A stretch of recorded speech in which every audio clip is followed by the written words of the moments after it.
الحمد لله الذي كتب علينا القتال والصلاة والسلام على من قاتل في سبيل الله وعلى آله وأصحابه الذين قالوا بايعوا محمدا على الجهاد ما بقينا أبدا. أما بعد فأعوذ بالله من الشيطان الرجيم. بسم الله الرحمن الرحيم. إنا نحن نزلنا الذكر وإنا له لحافظون. وقال الله تبارك وتعالى في مقام آخر: أم حسبتم أن تدخلوا الجنة ولما يأتكم مثل الذين خلوا من قبلكم مستهم البأساء والضراء وزلزلوا حتى يقول الرسول والذين آمنوا معه متى نصر الله ألا إن نصر الله قريب. وقال النبي صلى الله تعالى عليه وسلم: إن الله تعالى يرفع بهذا الكتاب أقواما ويضع به آخرين. تمام احباب بآواز بلندوشی پڑھ لیں: اللهم صل على محمد وعلى آل محمد كما صليت على إبراهيم وعلى آل إبراهيم إنك حميد مجيد. اللهم بارك على محمد وعلى آل محمد كما باركت على إبراهيم وعلى آل إبراهيم إنك حميد مجيد. لفظوں کے بیچتا ہوں پیالے خرید لو، لفظوں کے بیچتا ہوں پیالے خرید لو، شب کا سفر ہے اجالے خرید لو. نہ ہو سکے گا مجھ سے گستاخ رسول و گستاخ دین کا احترام، میری زباں کے واسطے تالے خرید لو. واجب الاحترام معزز سامعین گرامی، السلام علیکم ورحمۃ اللہ وبرکاتہ. آج یہ ختم قرآن کی مجلس ہے. میں حضرت مولانا مفتی محمد بن عبد الرحمن صاحب کا بہت بےحد مشکور ہوں کہ انہوں نے ہمیں اپنے اس دینی اصلاحی مجلس میں دعوت دی اور ہمیں ان نور کی سعادتوں سے فائدہ اٹھانے کے موقع عطا فرمایا. اللہ ان کی زندگی میں اور اسی طرح ان کے ساتھی، ان کے رفقا، پوری ٹیم کو جزائے خیر عطا فرمائے. ان سب ساتھیوں کی زندگی میں خیر و برکت عطا فرمائے. مہمان زیادہ ہیں، صرف دو باتیں عرض کروں گا. پہلی بات، قرآن کریم کے حقوق کیا ہے مختصراً عرض کروں گا. دوسری بات، اس وقت امت مسلمہ کی ذمہ داری کیا ہے. میرے دوستو، قرآن کریم کے اولاً 5 حقوق ہیں. کتنے؟ 5 حقوق ہیں. نمبر 1، ایمان بالقرآن، قرآن پر ایمان لانا، کیونکہ یہ قرآن یہ وہ واحد کتاب ہے جو کتاب اللہ بھی ہے اور کلام اللہ بھی ہے. اسی پر بہت مناظرے ہوئے، بہت چیزیں ہوئی. حضرت امام احمد بن حنبل رحمۃ اللہ علیہ کی زندگی، ان کی شہادت اسی موضوع پر ہوئی کہ وہ کہتے تھے کہ یہ قرآن کریم جو ہے نا یہ کلام اللہ ہے. لوگ کہتے تھے نہیں جی یہ کلام اللہ نہیں ہے، یہ خدا کی مخلوق خلق اللہ ہے. بہرحال میں لمبی تفسیر میں نہیں جاتا. یاد رکھیں، پہلی جتنی کتابیں اتری ہیں، تورات، زبور، انجیل، یہ ساری کتابیں تو تھیں کہ کلام اللہ لیکن نہیں تھا. کتابیں تھیں لیکن کلام اللہ نہیں تھے. قرآن مجید کتاب اللہ بھی ہے، کلام اللہ بھی ہے، یعنی اس کو اللہ نے خود بولا ہے. اور روایات میں آتا ہے کہ جنتیوں کو اللہ تعالیٰ سورۃ الرحمن کی تلاوت خود سنائیں گے. اور اللہ تبارک و تعالیٰ کا یہ کلام ہے. اسی وجہ سے اللہ نے فرمایا انا نحن نزلنا الذکر وانا لہ لحافظون، کہ ہم ہی اس کو اتارنے والے ہیں اور ہم ہی اس کا محافظ ہیں. پہلی جتنے بھی کتابیں آئی ہیں وہ ساری بدل گئی. مضمون بدل گئے، الفاظ بدل گئے، لیکن یہ واحد کتاب ہے، نہ اس کا کوئی حرف بدلا، نہ کوئی زبر بدلا، نہ کوئی زیر بدلی، نہ کوئی سوچا بدلا، کچھ بھی نہ بدلا۔ بعینہ من جیسے محبوب نبی کریم صلی اللہ علیہ وسلم پر نازل ہوا تھا، آسمان سے جبریل امین علیہ السلام لے کر آئے تھے، آج ہمارے پاس جو قرآن کتاب کی شکل میں موجود ہے یہ بعینہ ہی اسی طرح ہے۔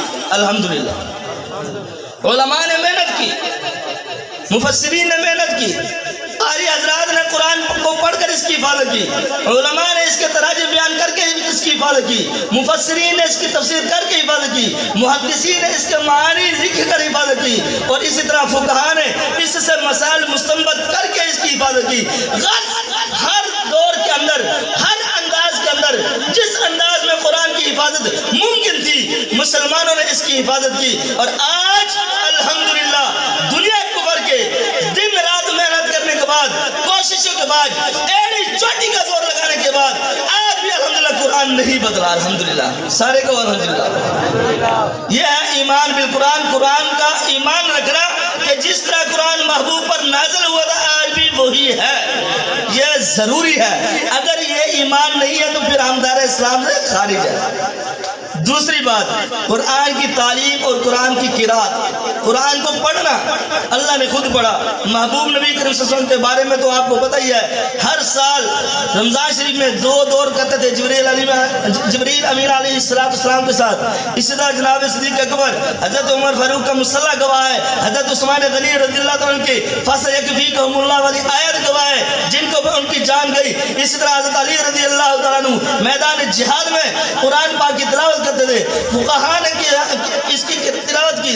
حضرت امام ابو حنیفہ رحمۃ اللہ علیہ رمضان شریف کے اندر روزانہ ایک قرآن ختم کرتے تھے، پورے ماہ رمضان کے اندر 61 قرآن ختم کرتے تھے۔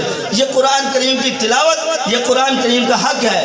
علماء نے لکھا ہے، مسئلہ لکھا ہے کہ سال کے اندر 3 بار قرآن کو الف لام، الحمدللہ کی الف لام سے لے کر والناس کی سین تک ختم کرنا ترتیب سے، یہ قرآن کا حق ہے۔ تیسری چیز قرآن کا فہم، قرآن کو سمجھنا۔ میرے دوستو، آج ایک عجیب بیماری آئی ہوئی ہے، آج امت مسلمہ پر عجیب بیماری آئی ہوئی ہے۔ اسکالر قسم کے لوگ جن کو قرآن حدیث سے دور کا واسطہ نہیں ہے، وہ قرآن کے تراجم لیے اٹھائے بیٹھے ہیں اور قرآن کے ترجمے کر رہے ہیں، اور ایسے ہی درس قرآن کے نام سے، فہم قرآن کے نام سے 10 روزہ 40 روزہ یہ قرآن شروع کرایا ہوا ہے، جبکہ حقیقت یہ ہے، شیخ الحدیث مولانا زکریا رحمۃ اللہ علیہ نے فضائل اعمال کے اندر لکھا ہے کہ قرآن کریم کا ترجمہ اور تفسیر کرنے کے لیے اس کو حق ہے کہ جس کو 15 علوم میں مہارت ہو۔ آج ہے کوئی ایسا؟ ہر کوئی مفسر قرآن بنا بیٹھا ہے، جس کو دیکھو منہ اٹھا کے آ جاتا ہے۔ اگر ہم کہیں کہ ہم ڈاکٹر ہیں، وہ کہتا ہے مولوی صاحب آپ ڈاکٹر کیسے ہیں؟ آپ نے تو انگلش بھی نہیں پڑھی، آپ کو تو ڈاکٹری کی الف بے بھی نہیں آتی۔ ہم بھی کہتے ہیں آپ مفسر کیسے بن گئے؟ آپ کو تفسیر کی الف بے نہیں آتی، صرف نحو کی لغت نہیں آتی، آپ آگے کیسے چلیں گے؟ ایک غیر متعلق سے میرا مناظرہ ہو گیا، ایسے بات میں بیٹھ گئے تو مجھے بڑے عجیب انداز سے اس نے سوال کیے۔ پہلے اس کا کوئی چیلا تھا، وہ بیٹھا تھا، مجھے نہیں پتا تھا یہ کس فرقے کا ہے اور کس انداز میں بات کرنا چاہتا ہے۔ اس نے علامہ اشرف علی تھانوی رحمۃ اللہ کی کتاب پر اعتراض کیا۔ مسئلہ تھا دباغت کا، کہ دباغت کے بعد جو ہے نا کھال پاک ہو جاتی ہے۔ تو میں بیٹھا، میں اس کو سمجھانا چاہ رہا تھا، لیکن مجھے سمجھ نہیں آ رہی تھی کہ یہ کس جانکاری سے کیسے بات کروں۔ اس نے میسج کیا، ان کا بہت بڑا علامہ صاحب آ گئے۔ جب میں نے دیکھا داڑھی کو دیکھا ماشاءاللہ پتہ چل گیا یہ کون ہے، دوشی پڑھے۔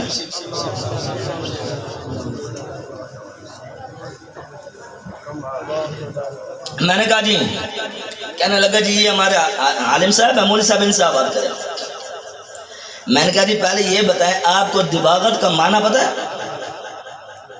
کہتا ہے دباغت، اچھا میں نے کہا اچھا یہ بتائیں آپ کا نام کیا ہے؟ کہتا ہے جی میرا نام سعید ہے۔ میں نے کہا آپ یہ بتائیں سعید کون سا صیغہ ہے؟ کوئی بات جواب نہیں۔ کہتا جی دیکھو یہ لوگ ایسے کرتے ہیں، سر نام پر آ جاتے ہیں، مسئلے کی بات نہیں کرتے۔ میں نے کہا جاہل قسم کے بندے، تجھے عربی کی گرامر نہیں آتی، صرف نحو نہیں آتی، اور تم اسے بیٹھ گیا مناظرہ کرنے۔ میری تو یہ توہین ہے کہ میں تجھے سے جاہل سے بات کروں، پہلے تو اپنے عالم بلا جس کو صرف نحو تو ہے، پھر میں تیرے ساتھ بات کروں گا۔ چنانچہ بس وہی اس کی ختم ہو گئی، ہوا نکل گئی۔ میں نے کہا دیکھو بھائی آپ سارے مارکیٹ کے لوگ ہیں، سمجھدار ہیں، سیانے ہیں، جس کو عربی زبان کی الف سے کلی نہ آئے میں اس کے ساتھ بات کروں، کیا خیال ہے یہ مناسب ہے؟ لوگوں نے کہا نہیں جی مول صاحب یہ تو غلط بات ہے، اس کو پتہ ہی نہیں ہے۔ میں نے کہا اس لیے اس بیچارے کا قصور نہیں ہے، یہ ایسے اردو کے تراجم پڑھ کے آ جاتے ہیں اور مفسر قرآن بن کر بیٹھ جاتے ہیں۔ بہرحال میں بات آگے بڑھاتا ہوں۔ تیسری چیز یہ ہے فہم قرآن، قرآن کو سمجھو، علماء سے سمجھو میرے دوستو، علماء کے قدموں میں بیٹھو، علماء کی عزت کرو، علماء سے مسئلہ سیکھو، پھر پتہ چلے گا کہ قرآن کی روح کیا ہے۔ چوتھی چیز عمل بالقرآن، قرآن پر عمل کرنا۔ آج افسوس کے ساتھ کہتا ہوں کہ ہمارے اندر سے عمل بالقرآن ختم ہو چکا ہے۔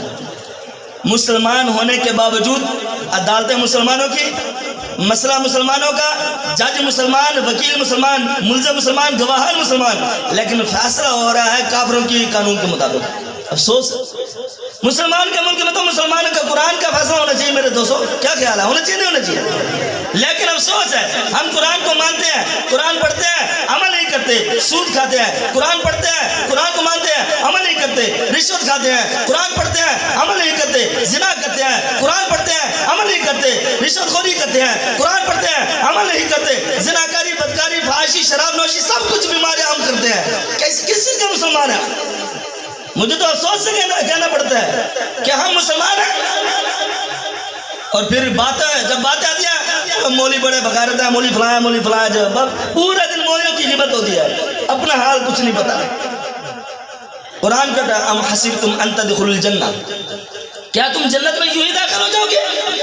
ولما یاتکم مثل الذین خلوا من قبلکم، حالانکہ تمہارے اوپر ابھی وہ حالات نہیں ہیں جو پہلے ان پر گزرے ہیں۔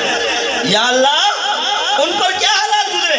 فرمایا مستهم البأساء والضراء وزلزلوا، ان کو تنگیوں نے پکڑا، تکلیفوں نے پکڑا، جھنجھوڑا گیا، رگڑا دیا گیا، اتنا رگڑا دیا گیا دین کی خاطر، اتنا آزمایا گیا، حتی یقول الرسول والذین آمنوا معه، حتیٰ کہ وقت کا پیغمبر اور اس کے ماننے والے یہ کہنے پر مجبور ہو گئے متی نصر اللہ،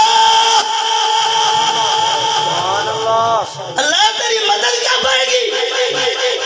اتنا رگڑا، اتنی پریشانیاں، اتنی تکلیفیں، یا اللہ تیری مدد کب آئے گی؟ اللہ کہتے ہیں اللہ مسلمانوں سن لو، ان نصر اللہ قریب، بے شک اللہ کی مدد قریب ہے۔ شرط کیا ہے؟ صبر اور شکر، قرآن پر عمل کرتے رہو۔ وَلَنَبْلُوَنَّكُمْ بِشَيْءٍ مِّنَ الْخَوْفِ وَالْجُوعِ وَنَقْصٍ مِّنَ الْأَمْوَالِ وَالْأَنفُسِ وَالثَّمَرَاتِ وَبَشِّرِ الصَّابِرِينَ، صبر کرنے والوں کو خوشخبری سنا دو۔ کس چیز کی؟ آخری بات کیا کہ بات ختم کرتا ہوں میرے دوستوں، توجہ کریں۔ فرمایا وعد اللہ الذین آمنوا منکم وعملوا الصالحات، اللہ کا ان لوگوں سے وعدہ ہے جو تم میں سے ایمان لے آئے اور نیک عمل کیے۔ کیا وعدہ ہے؟ لَيَسْتَخْلِفَنَّهُمْ فِي الْأَرْضِ، ہم ان کو زمین کے اندر خلافت دیں گے، اسلامی حکومت دیں گے۔ آج ہم دیکھیں اپنے پڑوس میں، تھوڑا نظر اٹھا کر دیکھیں، شہزادوں نے اللہ کی اس آیت پر عمل کیا، لگ رہے مسلسل 20 سال رگڑے کھائے، قربانیاں دی، گرفتاریاں، ہنجی کال کوٹھی میں جانا، لاپتہ ہو جانا، شہید ہو جانا، زخمی ہو جانا، جسم کے ٹکڑے کروا دینا، لیکن وہ عمل برابر وعمل الصالحات کرتے رہے۔ آج اللہ تعالیٰ نے مجھے آپ کو ان کھلی آنکھوں سے دکھایا کہ جو اللہ کا بن جاتا ہے، جو اللہ کے قرآن پر عمل کرتا ہے، عمل بالقرآن کا حق ادا کرتا ہے، اللہ ان کو اس مادی دور کے اندر بھی خلافت دے سکتا ہے۔ دے سکتا نہیں دے سکتا، دے سکتا نہیں، دیکھ رہے نہیں دیکھ رہے، دنیا نے ایڑی چوٹی کا زور لگایا یہ ناکام ہو جائے، ختم ہو جائے، ختم ہو جائے، اور لیکن اللہ میرے رب کو اور بھی منظور تھا کچھ۔ اللہ تعالیٰ نے اس انداز سے کھڑا کیا، دنیا حیران ہو گئی۔ امریکہ کہتا تھا ہمیں تو سمجھ نہیں آتی، 30 لاکھ فوج کو ہم نے 20 سال تنخواہیں دی اور اسپیشل ٹریننگ دی، کمانڈو فورس بنائی، 20 سال ہم نے ان کے اوپر خرچ کیے اور اسلحہ ایسا دیا کہ دنیا میں اس کے نظیر نہیں ملتی، لیکن سمجھ نہیں آتی کہ یہ لڑے کیوں نہیں؟ ایک ہی دن میں ڈھیر ہو گئے، بغیر لڑائی کے، بغیر گولی کے کابل فتح ہو گیا۔ میرے دوستو جب اللہ کی مدد آتی ہے نا، پھر کفر بھی دیکھتا ہے، مسلمان بھی دیکھتے ہیں۔ آج اللہ کی مدد آئی، کافروں تو دیکھا ہی دیکھا، مسلمانوں نے دیکھا، ہمارے بھی ذہن میں یہ تھا سال ڈیڑھ سال میں لگ جائے گا، لیکن اللہ نے اس انداز سے فضل دی ایک دن میں بتاؤ گے۔ آخری بات، اشاعت قرآن 5 ماہ کا۔ میرے دوستو، یہ دینی مدارس ہیں، یہ اشاعت قرآن کے ایک حصہ ہے۔